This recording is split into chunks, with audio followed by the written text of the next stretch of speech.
প্রিয় শিক্ষার্থী বন্ধুরা, আমরা আজকে শিখব মূলধন সংক্রান্ত লেনদেনের জাবেদা। আমরা মূলধন সংক্রান্ত লেনদেনের জাবেদা তৈরি করার আগে আমরা কিছু নিয়ম বা তথ্য বা সহায়ক নিয়মাবলী জানার চেষ্টা করব। মালিক কারবারে বা ব্যবসায়ে যে কোনো সুবিধা প্রদান করলে মূলধন হিসাব ক্রেডিট হয়। এর বিপরীতে যা ডেবিট হবে, অর্থাৎ মালিক যদি নগদ অর্থ ব্যবসায় সরবরাহ করে তাহলে নগদান হিসাব ডেবিট হবে। মালিক যদি ব্যাংকের জমা টাকা নিয়ে ব্যবসা শুরু করে তাহলে ব্যাংক হিসাব ডেবিট হবে। পণ্যদ্রব্য বা মজুত পণ্য নিয়ে যদি ব্যবসা শুরু করে তাহলে ক্রয় হিসাব ডেবিট হবে। কোনো সম্পদ নিয়ে যদি ব্যবসা শুরু করে তাহলে সংশ্লিষ্ট সম্পদ হিসাব ডেবিট হবে। ব্যবসায়ের খরচ যদি মালিক পরিশোধ করে তাহলে সংশ্লিষ্ট খরচ হিসাব ডেবিট হবে এবং মালিক এই সুবিধাগুলো দেওয়ার কারণে প্রত্যেকটি লেনদেনেই মূলধন হিসাব ক্রেডিট হবে। তাহলে আমরা কিছু উদাহরণের মাধ্যমে জ্ঞান লাভ করি।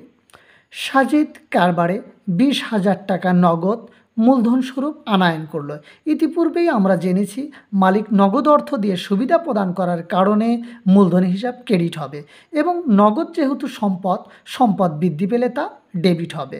আমরা সূত্রের মাধ্যমে দেখব নগদ হচ্ছে সম্পদ আর সম্পদ বৃদ্ধি পেয়েছে, কারবারে নগদ অর্থ আগমন ঘটেছে, এই কারণে সম্পদ বৃদ্ধি পেলে ডেবিট হয় এবং মূলধন হচ্ছে মালিকানা সত্ত্ব আর মালিকানা সত্ত্ব বৃদ্ধি পেলে তা ক্রেডিট হয়। এই কারণে আমরা লিখব নগদান হিসাব ডেবিট, মূলধন হিসাব ক্রেডিট। আমরা 2 নং একটি লেনদেনে দেখতে পাচ্ছি ব্যাংক জমার উদ্বৃত্ত 10,000 টাকা মূলধন স্বরূপ আনা হলো।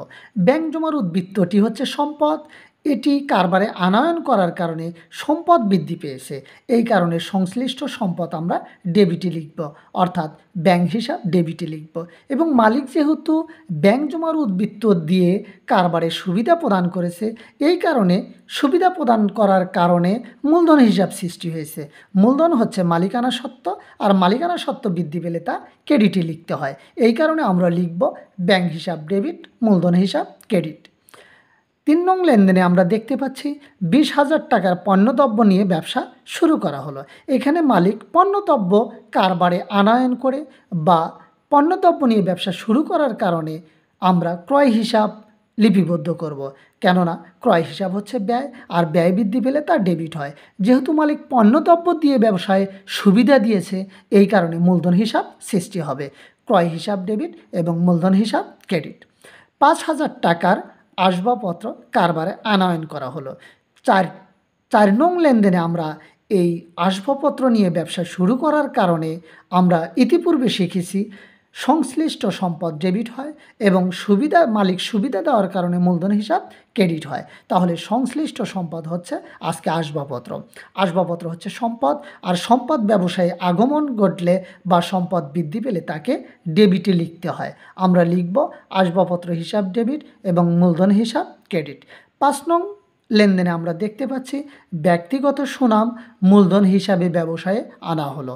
সুনাম হচ্ছে একটি সম্পদ আর সেই সম্পদ যদি কারবারে আগমন ঘটে বা সম্পদ যদি ব্যবসায়ে বৃদ্ধি পায় তাহলে সংশ্লিষ্ট সম্পদকে ডেবিটে লিখতে হবে এবং মালিক যে সম্পদটি ব্যবসায়ে দিয়ে সুবিধা প্রদান করেছে সেই সম্পদটির কারণে সমপরিমাণ মূলধন হিসাব সৃষ্টি হবে এবং মূলধন হিসাব হচ্ছে মালিকানা সত্ত্ব আর মালিকানা সত্ত্ব বৃদ্ধি পেলে তা ক্রেডিট হয়।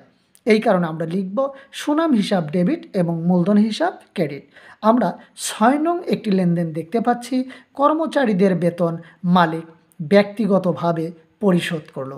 মালিক ব্যক্তিগতভাবে এই বেতন পরিশোধ করার কারণে বেতন হিসাবটি ডেবিট হবে, কেননা বেতন হচ্ছে ব্যয় আর ব্যয় বৃদ্ধি পেলে তা ডেবিটে লিখতে হয় এবং মালিক ব্যক্তিগত অর্থ দিয়ে কারবারের কর্মচারীদের বেতন পরিশোধ করার কারণে যে সুবিধাটি প্রদান করেছে সেই সুবিধা দেওয়ার কারণেই মূলধন হিসাব অর্থাৎ মালিকানা সত্ত্ব বৃদ্ধি পেয়েছে, এই কারণে আমরা লিখব বেতন হিসাব ডেবিট, মূলধন হিসাব ক্রেডিট।